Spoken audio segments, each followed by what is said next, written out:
पाय सूर्यकोटि समप्रभ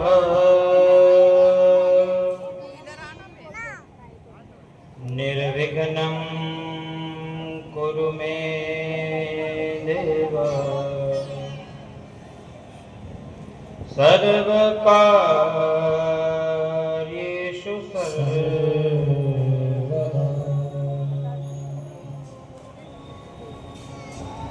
प्रेम से बोलो गजानन गणपति महाराज की जय। श्री अम्बे मात की जय। श्री हनुमान श्री शिव महा हरि ओम नमः शिवाय। हरि ओम नमः शिवाय। हरि ओम नमः शिवाय।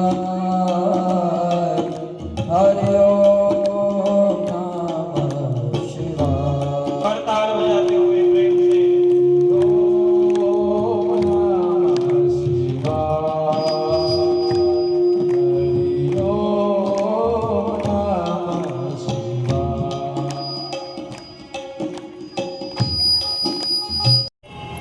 भगवान शिव के शब्द विग्रह स्वरूप श्री शिव महापुराण को मेरा वंदन। मेरे पूज्य माता पिता एवं गुरु जी के चरणों में सादर वंदन। उपस्थित विद्वत ब्रह्म वृंद एवं सरस्वती की निरंतर आराधना करने वाले ऐसे सारस्वती वृंद को मेरा वंदन। आप सभी शिव की भक्ति में लीन ऐसे गुणी शिव भक्तों के हृदय में विराजमान होने वाले ऐसे भगवान विश्वेश्वर महादेव के चरणों में कोटि कोटि वंदन के साथ आप सभी को ओम नमः शिवाय हर हर महादेव। मंदिर के प्रथम पाठोत्सव निमित्त यह शिव महापुराण सप्ताह ज्ञान यज्ञ का ये भव्य आयोजन आप सभी के दृढ़ संकल्प अथक प्रयास तो अगले 7 दिन तक हम इस सोसाइटी को इस संकुल को प्रमुख आंगन न कहते हुए छोटी काशी कहेंगे।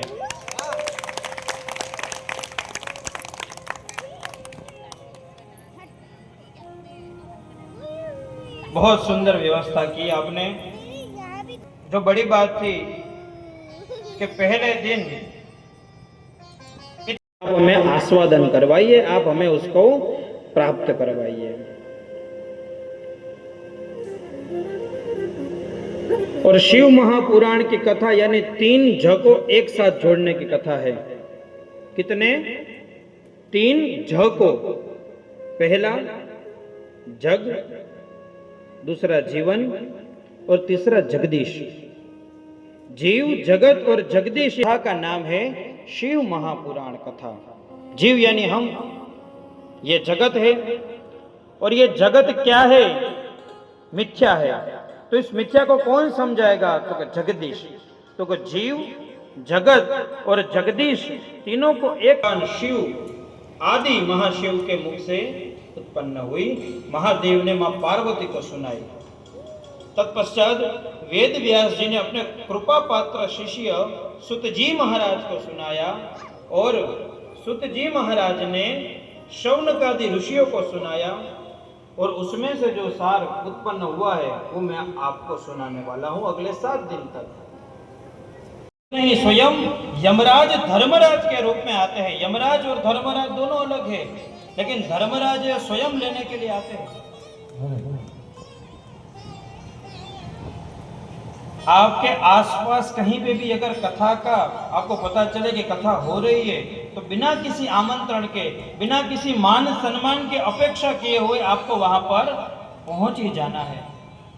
और अगर आपके मन में विचार आ रहा है तो समझ लो शिव जी ने ही विचार भेजा है, उसमें निमिष मात्र भी देरी ना करते हुए वहां पर पहुंच जाए। क्योंकि विज्ञान ये कहता है कि अगर 6 सेकंड से ज्यादा अगर आपने अपने डिसीजन को होल्ड किया तो उसको चेंज होने में 7वीं सेकंड लगेगी, वो हो ही जाएगा। अगर आपने 6 सेकंड में निर्णय नहीं बनाया कि मुझे शिव कथा में जाना है, तो 7वें सेकंड में आपका दिमाग आपको कहेगा कि कुछ और काम है, वो कर लेते हैं।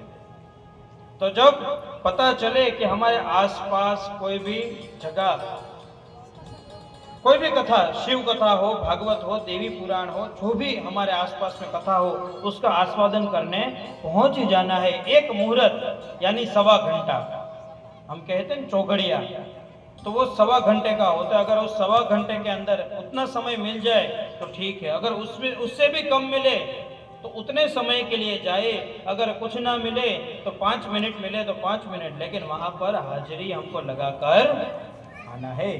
तो ये शिव पुराण का जो भी श्रवण करेगा उसकी कभी दुर्गति नहीं होगी।